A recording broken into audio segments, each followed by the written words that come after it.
Go ahead and just try to pick a favorite answer. Opinion. Should schools provide condoms to students? Yeah, because today kids have sex like rabbits. Don't be silly. Wrap your willy. Yes, because it can help prevent teen pregnancy and other harmful diseases. I believe that they should be available for student use. Yes, because you can't make love without a glove. Yes, because it can help reduce STDs and make a safer environment. Yes, because most students have sex, so just make it safe. Some students can't control themselves. Wrap it before you tap. Don't be a fool. Cover your tool. No, because it would only promote sex and the spread of STDs. I don't care. I'm gay. If Goldilocks tried 3 beds, then Mama Bear and Daddy Bear slept separately. Baby Bear is probably the only thing keeping the family together. You ain't had to put those people's business out like that. Someone's been sleeping in my bed, said Mommy Bear. Who hasn't? Muttered Daddy Bear. What? You want to do this now? In front of the kid? Why you should build a treehouse in Minecraft. 1, they're cool. 2, they keep the monsters out. 3, you can build them on jungle trees out of pretty jungle wood. 4, they look fucking epic. 5, they're cool. This seems like some pro-elf life bullshit. Allow me, your local dwarf advocate, a moment of your time to consider caves. 1, digging done. 2, lots of stone. 3, cold, damp, and cool looking. 4, torches really pop deep down. 5, like the earth is giving your home a hug. 6, it's called Minecraft, not Treecraft. Thanks for attending my TED Talk, TED being totally epic dwarf. Okay, but cliff houses are where it's at. 1, scenic view. 2, also out of reach of mobs. 3, can create a waterfall to go to and from. 4, can glide from the top to feel like a badass. 5, allows for surveying surroundings to find waypoints and check for safety. 6, acts as a beacon without using a beacon. 7, perfect view of clouds. Just don't fall. You're all forgetting the true ultimate in Minecraft architecture. A humble dirt house whose benefits include 1, dirt, 2, grass sometimes, and 3, use dirt to block up the door and keep shit out. That's... End of story!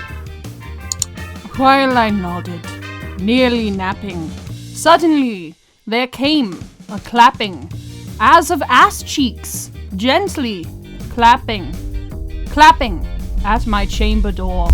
"'Tis a visitor," I muttered, "dummy thick and nothing more." Dad, how do I catch fish? Easy, just throw this clickbait into the water. Got it. What's next? What happens next will shock you.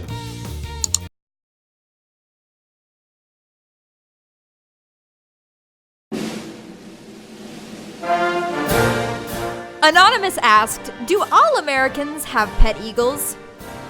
I remember my first eagle ceremony when I turned 9. The first eagle you get is always declawed, which I always thought was pretty inhumane, but it was a good way to ease into caring for the birds. My eagle, named Baldy, because I wasn't a terribly creative child, was already quite old when I received him. He was a rescue eagle, luckily, but I did have him until I was 16.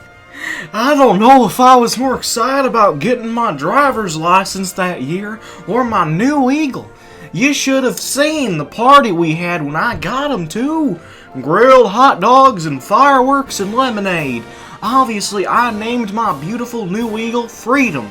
He's too big to keep inside anymore, unfortunately, but we've got a pretty comfortable roost for him out on the apartment's balcony. Ah yes, the Eagle Ceremony! My Justice and I remember it well!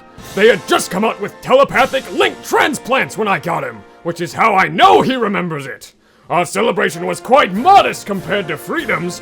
apple pie under a cloudless summer sky as we signed our Declaration of Interdependence. I still have the inked and talon-pierced document hanging on my wall!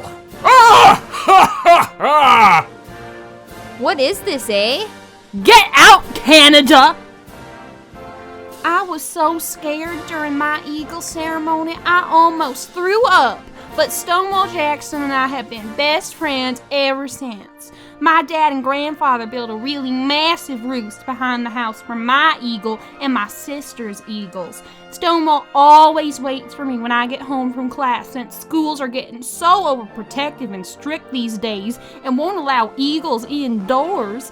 Which just goes to show how much we're bubble wrapping kids today. Back in the day, if you couldn't handle a few stitches because you pissed off the wrong kid's eagle, you just had to man up and learn your lesson. Oh, I never miss a chance to tell this story. I had a rather unusual first eagle ceremony. The traditional American flag that you wave around to summon your eagle had been severely damaged the week prior, a ceremony that had not gone according to plan, but the child only suffered mild talon wounds. The flag took most of the attack. Anyway, I couldn't use the normal flag, so we had to search all over for one suitable for eagle summoning. Unfortunately, the stripes weren't the correct shade of patriotic red, so everyone was worried an eagle wouldn't show up at all.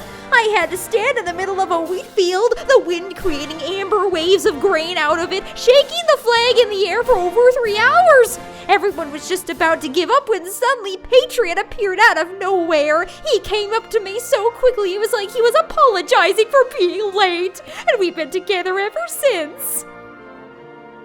Well, some people think it's excessive to have 2 eagles, but what can I say? I'm a 2-eagle kind of guy. Well, I can say you must be a terrorist to call me out on my excesses, but I digress. We don't have many open fields around here, so I got liberty by waving my flag atop a decommissioned World War II aircraft carrier. Well, I was kicking a couple boxes of tea into the harbor for good measure, and there she was. I loved her so much I repeated the process a year later and got young Colbert hair.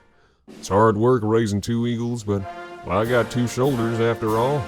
Besides, I know the secret to happy and healthy eagles is plenty of Bud Light. Oh man, the eagle ceremony. I was a weird fucking kid, okay? So I was totally sure that the eagle ceremony wasn't just gonna net me my eagle and deepen the mystical bond between a citizen and their country. I thought I was gonna get to turn into an eagle too. So me and my mom and my dad and my little brother are all standing on an old Civil War battleground, surrounded by the ghosts of our fallen soldiers and all. And the problem here, it's not usually a problem because I make sure to shave my beard off twice a day. 3 times on Sundays. Was that I was actually born on the 4th of July. So it wasn't just one eagle that showed up, it was pretty much every big old patriotic warbird in Missouri, all flapping around confused and pissed off. Their innate sense of direction completely fucked up by the way firecracker babies warp America's natural system of ley lines. And I was sick, so I grabbed the flag and ran with it over my shoulders, rippling in the wind, thinking it was going to turn into wings for me, and I would go be an eagle with the other eagles. Instead, I got mobbed by a freaked out mess of nationalistic avians who all weighed more than I did. I lost half my nose and my whole left arm and spent most of 4th grade in a reconstructive surgery getting machine guns welded onto the shattered remains of my ulna. Completely missed my little brother's eagle ceremony, which I'll always regret, but it was all worth it to have met Columbia. I never did turn into an eagle on the outside, but I like to think that those long hours in the hospital feeding her rubbing alcohol in my own blood have made me an eagle in my heart.